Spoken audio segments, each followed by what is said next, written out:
Assise à même le sol, entourée par des récipients vides, Ndelme attend son tour. La main sur la tête, la cinquantaine révolue, elle s'est levée de bonne heure à la recherche de l'eau. Mais face à l'affluence, l'attente devient longue. À quelques mètres de là, Sophie est couchée au sol. En plein sommeil, au milieu des bidons, elle se lasse de la longue et folle attente. Ici à Katamsa, localité de l'arrondissement de Mokolo, département du Mayo-Tchanaga, c'est le casse-tête quotidien de la population. Derrière les collines que vous voyez là, ce sont des villages. Partout il y a des villages. Toutes ces populations viennent ici se ravitailler en eau. Nos épouses quittent la maison très tôt pour rentrer très tard dans la soirée. C'est très difficile de se procurer de l'eau ici. Dans cette bourgade peuplée d'environ 1000 âmes, un seul point d'eau est fonctionnel. La forte demande oblige la population, surtout la gente féminine, à passer des journées entières en attente du précieux liquide.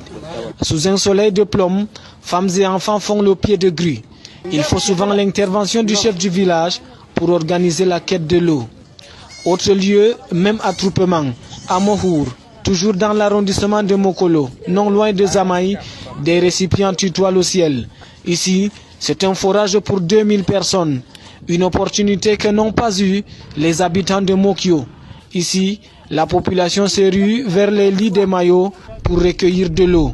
Qu'importe la qualité, l'essentiel, c'est d'avoir quelques gouttes, de quoi étancher la soif avant que la source ne tarisse. Cette eau boueuse n'est pas usée, détrompez-vous. C'est une eau potable aux yeux des populations de Wolorde. Chez nous ici, il n'y a pas de l'eau. Nous buvons seulement l'eau du Marigot comme ça. Donc nous nous sauverons seulement au village comme ça. Parfois nous creusons 6 mètres pendant le moment pluvieux en profondeur. Nous ne trouvons pas d'eau. Les conséquences sont fâcheuses pour ces derniers. Beaucoup des enfants tombent malades à cause de ces eaux que nous buvons. Souvent, ils ont mal au ventre. Dans cette partie du pays, l'eau a cessé d'être une nécessité. Désormais, l'eau est un luxe.